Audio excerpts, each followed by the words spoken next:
And joining me now is Mark Finley. He is with Rice University's Baker Institute. Mark, thank you so much for joining us. Talk to me about, the IEF really as a platform. It's been a very busy few days here. And I know I want to talk to you more detail about what you've been specifically talking about. But when we look at the dialogue and how it's broadened and how it's changed in the last few years, how important is that? I think the IEF plays a unique role in bringing people together in a neutral way to facilitate conversation between producers and consumers, and between governments and companies and other non-governmental organizations as well. So, the IEF for a long time has provided that opportunity to bring people together to have open, honest, unbiased conversations. Now, yesterday at the dialogue on energy outlooks, and again, around the world, so many people look at these outlooks and depend on them to actually make more informed decisions. First of all, how important is it to actually look at all the different outlooks that are there, and how does it help people like yourself and keep people around the world help make decisions? Mm-hmm. It's a great exercise every year with this being the 10th anniversary of the symposium on energy outlooks for the IEF, the International Energy Agency, and OPEC to jointly host these gatherings of experts to compare notes, to try to understand what are the key similarities and differences between various outlooks, and to understand what are the factors that really will impact the world of energy going forward. And so I think it serves a tremendous purpose, and the fact that it's been now going on for 10 years plays a great role in bringing people together again to have conversation and to move the horizons forward. And indeed, of course, that producer-consumer dialogue needs to get more involved, and it needs to get richer. One area it definitely needs to get richer too, I think, is about transportation. And this is something everybody's talking about around the world. You would think we're all going to have electric vehicles next week, but maybe this energy transition might be taking a little bit longer. Talk to me about the issues and the challenges with regards to the transportation sector. Sure, and we had a great conversation yesterday. We have had a great conversation about transportation, here at the symposium. And I think one of the key takeaways is that there's tremendous uncertainty around the pace of change, but also tremendous opportunity. And it's not just around electric cars, but it's around new modes of transportation, ride-sharing services, autonomous vehicles, and how these various factors play. And you're right, transportation is a huge focus of energy policy and environmental policy. And I think one of the reasons for that is because transportation is very visible.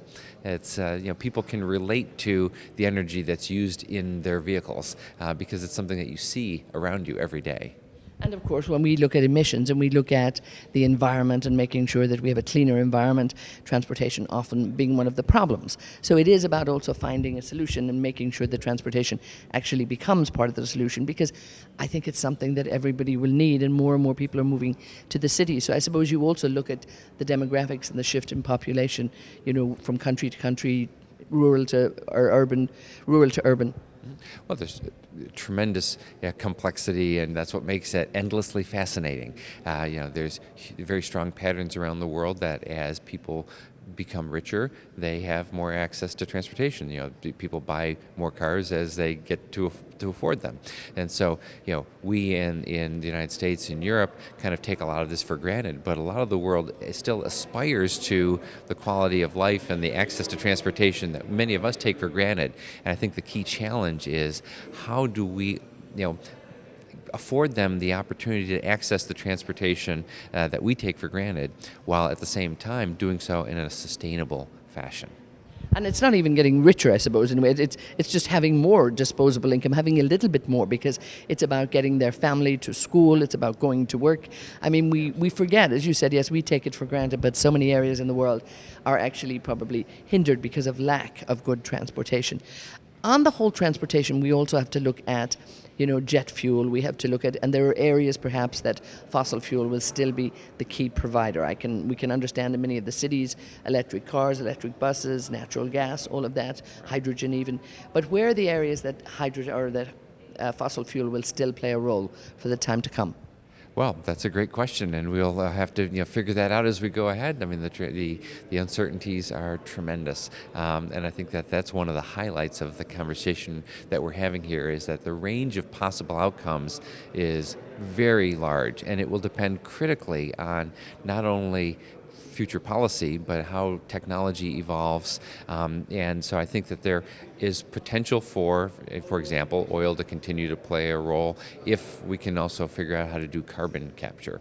But there's, as you mentioned, in addition to electric vehicles, there's potential for hydrogen in the transport sector, biofuels, natural gas, fuel cell vehicles, and so the range of opportunities is really fun as an analyst, to try to sort through these these various options and to think about what the future might hold and what can we do, both as analysts and as decision makers for policymakers who are here to deliver on all of these objectives at the same time of helping people to improve their quality of life, but also doing it in a more sustainable way, and things like safety that matter tremendously for the transportation sector as well, public safety, local air pollution. These are all factors that factor very heavily into the conversation. And of course, here at the IEF this week, we've had the EU conversation with the IEF, we've had the IEA, the IEF OPEC symposium, and also the IRENA and the CAPSARC. So we've got literally all of the experts looking at this, and transportation impacting every sector there. So you must have had some very interesting and dynamic dialogue, I would have thought. Again, that's part of the fun of this week is that the opportunity to bring people together from all over the world from lots of different perspectives.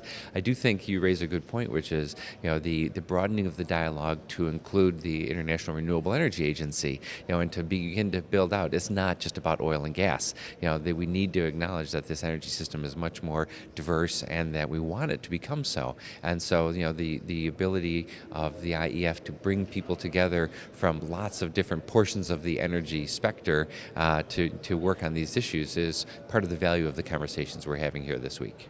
Now, talk to me about the future of the International Energy Forum. And we are even here in a transition. All of the leaders here will serve their term, and there will be a new leader in place for the International Energy Forum. But it's been a great few years here, so just give me a feel for looking back, looking forward. Oh, well, I've been coming to the forum here for at least a decade, if not more, and the continuity, under Dr. Sun's leadership and his predecessors, and the great staff here, is a really powerful drawing card, and you can see that in the people who come here this week. They're all over the world who want to be here, and they're here because of the quality of the conversations they can have, and that's enabled and facilitated by the leadership of the IEF. And we wish Dr. Sun's been a great leader here for the last 4 years. We wish him well, but I'm sure that he's also laid a very strong foundation that will allow the IEF to continue to deliver a platform for great conversation on energy and sustainability issues going forward.